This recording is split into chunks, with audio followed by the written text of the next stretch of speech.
allegiance to the flag of the United States of America and to the republic for which it stands, one nation, under God, indivisible, with liberty and justice for all. Roll call. Mr. Davis? Here. Mr. DiLoretto? Here. Mr. Johnson? Here. Ms. Kirkdall? Here. Mr. Metcalf? Mr. Paul? Here. Mr. Villamagna? Here. All members of council are here and accountable with the exception of Mr. Metcalf. Ms. Kirkdall? Yes, Your Honor, I'd like to make a motion that we excuse Mr. Metcalf from tonight's proceedings. Second. It's been rarely moved in second that Mr. Metcalf be excused from tonight's council meeting. Roll call. Mr. Davis? Aye. Mr. DiLoretto? Aye. Mr. Johnson? Aye. Ms. Kirkdall? Aye. Mr. Paul? Aye. Mr. Villamagna? Aye. So moved. Mr. Metcalf will be excused from tonight's council meeting. The purpose of this meeting is to bring forth legislation that will be considered by City Council at a future date. With that, we'll start off with Mr. Davis. I have no legislation this evening, Your Honor. Thank you, Mr. Davis. Mr. DiLoretto? Report. Thank you, Mr. DiLoretto. Mr. Johnson? No reports, Your Honor, but I would like to make a motion to go into executive session for council, mayor, and law director only. Second. It's been rarely moved in second that we move into following public. After public forum. We move into executive session following our public forum. Roll call. Mr. Davis? Aye. Mr. DiLoretto? Aye. Mr. Johnson? Aye. Ms. Kirkdall? Aye. Mr. Paul? Aye. Mr. Villamagna? Aye. So move City Council, excuse me, we didn't get the subject. For personnel. We will move into an executive session for personnel purposes following public forum. Anything further, Mr. Johnson? No, sir. Thank you, Mr. Johnson. We'll continue on to Ms. Kirkdall. Yes, Your Honor, I have three up under planning and zoning. First, an application for rezoning, Francis L. Brill, owner of property totaling .138 acres in size and located at 608 Oxford Boulevard, from R1 Low Density Residential District to a B2 Community Commercial District for the purpose of office space and a parking lot for the Jefferson County Educational Service Center. And the second one would be a petition for creation of neighborhood conservation district in the Marion Place neighborhood, and another one for another petition for the creation of a neighborhood conservation district in McCausland Manor neighborhood. And both of them have submitted their applications, and it has come through the planning commission, and is now in council's chambers. Yes, sir. Thank you, Ms. Kirkdall. We'll continue on sunshining of legislation to Mr. Paul. Yes, Your Honor. I have three resolutions. One is honoring Sergeant Rudy Sierra for his 25 years of service, 25 plus years of service as a Steubenville City police officer. That's one. Second, I would like to honor Mitch Umeni for his 27 years as a firefighter. And third, I would like to bring someone up who was near and dear to your heart, Mrs. Shirley Carantonio, with her 22 years of service, because she was the city manager slash mayor's secretary. And I'd like to honor those three individuals. Your Honor, my secretary isn't here, and clerk isn't here either, so we probably do that another morning. That's fine, that's fine. As long as we get it on agenda and, okay. Does that need a second? And that's all I have. That's all I have, Your Honor. Thank you, Mr. Paul. We'll continue on to Mr. Villamagna. Nothing. Thank you, Mr. Villamagna. That will conclude the sunshining of legislation. We will now move to public forum. Is there anyone wishing to speak to City Council or city business? Please come forward, state their name and address.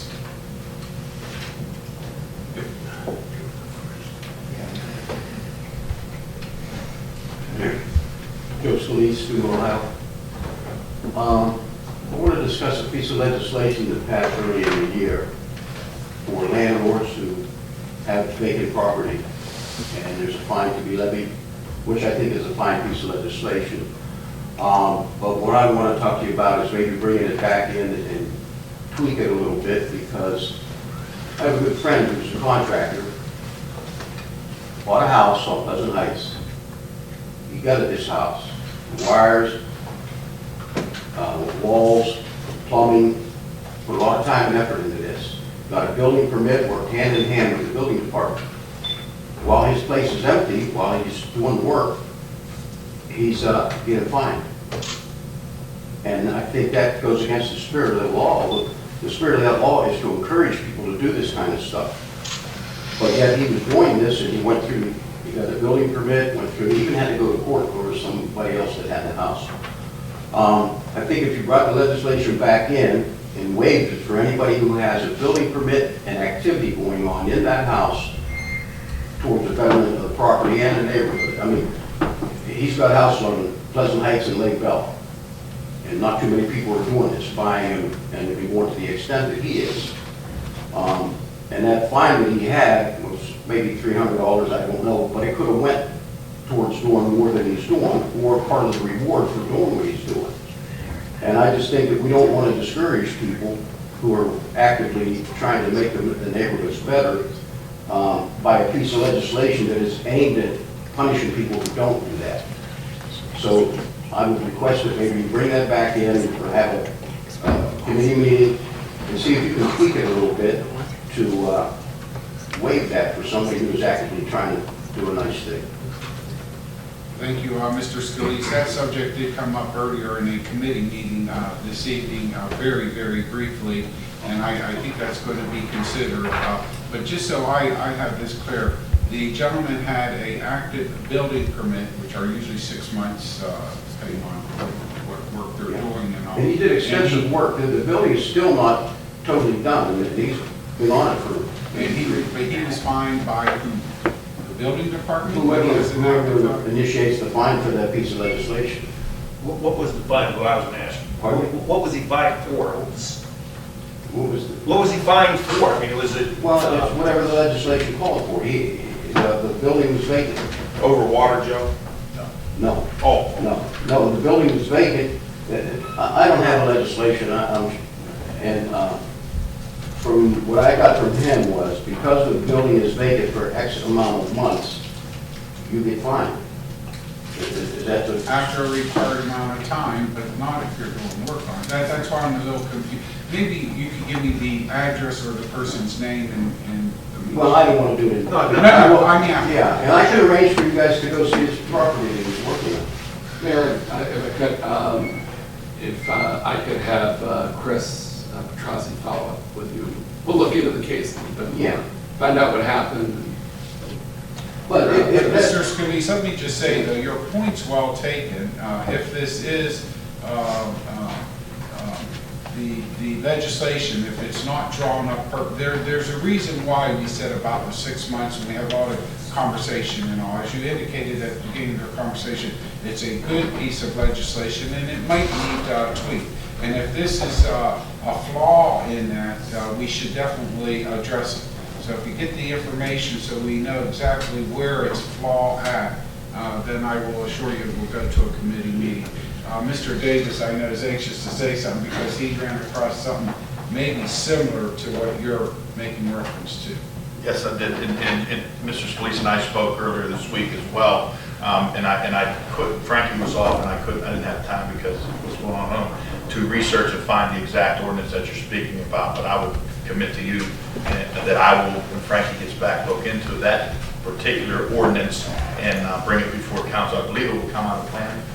Correct. And I'm on that committee, so I will bring it back to the planning committee and see what we do, because again, we've got to become business friendly in this town. I know that Smitty had a problem down at the Catholic Community Center with a broken window. He ordered a glass, it didn't get put in time, he had to go to court. Although they threw it out of court when he got there, the window was already fixed by that time. There's little things like that that are going to discourage progress that we're looking for, and I appreciate you bringing this to our attention. Thank you. Appreciate it. Thank you. Is there anyone else wishing to speak to City Council on city business? Please come forward, state their name and address. Hi, Bill Isaac, 389 Boston Avenue, Steubenville. I'll address a few issues, then I'll sit down and listen to your responses. Mr. Mayor, since Chris Petrozzi's not here, on the CHIP grant, I believe we did an application in 2013. The funds are exhausted. Talked with John Saunders, and he said the city of Steubenville did not apply for any grant applications for the future years. He also explained that in the past, there was a target area that they did, target zone number 4, which is a census tract for. He said we could have applied for a citywide, but the reason why the city of Steubenville went through a target census tract number 4 was to get more points, and you understand it. It's more, I guess the applications would be accepted better. John Saunders also said we could have applied for a citywide because they're not going to be given any more target areas. So my question to Chris Petrozzi, if you can elaborate on that, explain why Chris Petrozzi didn't go after the money's benefit the city of Steubenville. Mary Beth Sills, the next rec meeting, will it be on Pleasant Heights? I know there's one coming up soon. It's the second Wednesday at 7 o'clock. And it'll be under the shelter house. Thank you. The DOI checkpoint sheet, how did that go on Route 7? Just this weekend, I believe it was. And you don't have to be waiting, I sit down. And I'll be finishing up the local liquor option election petition. It's going to be going around just on Pleasant Heights and Lake Bell. That'll be done at the end of this month. So if anybody calls or complains, we're up in the area, gets signatures for the petition. But the people that are passing the petition around know the residents and they live in that area. So there shouldn't be any problem.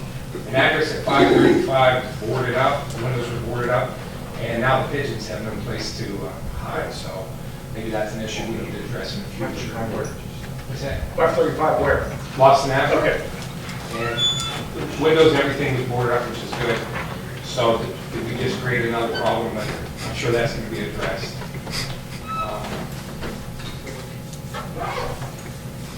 Mr. Mayor, on Jefferson County Housing and Urban Development, there's a resident board member that's been appointed, I believe, by you. I couldn't find any language in their bylaws or who appoints that.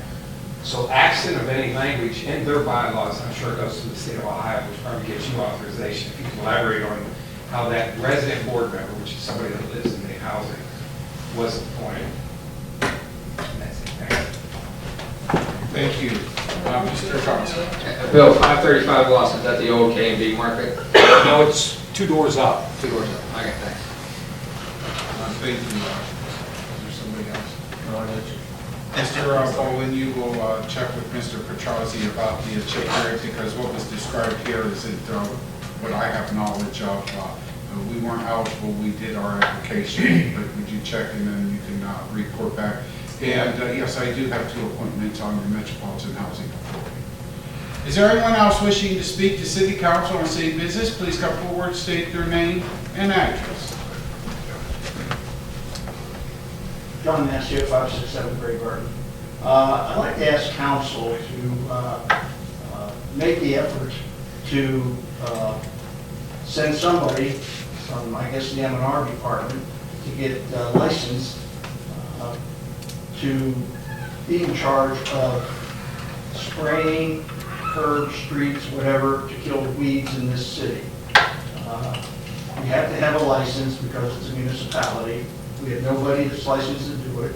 And one of the things that people who come into this town complain about when they're here is the appearance of the city. They aren't out in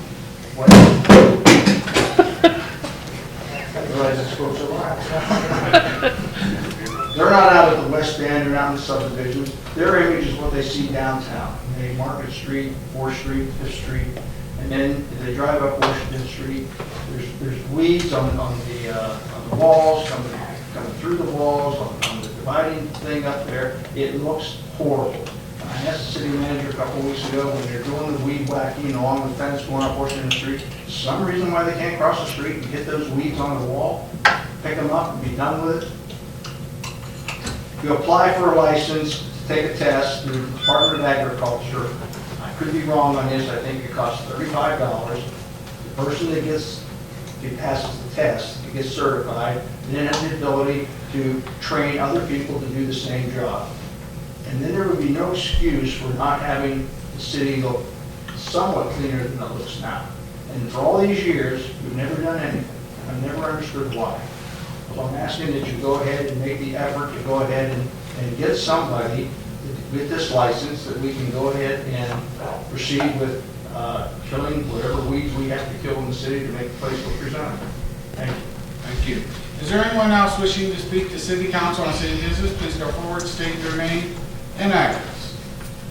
If not, I will ask council chambers to be cleared so we can move into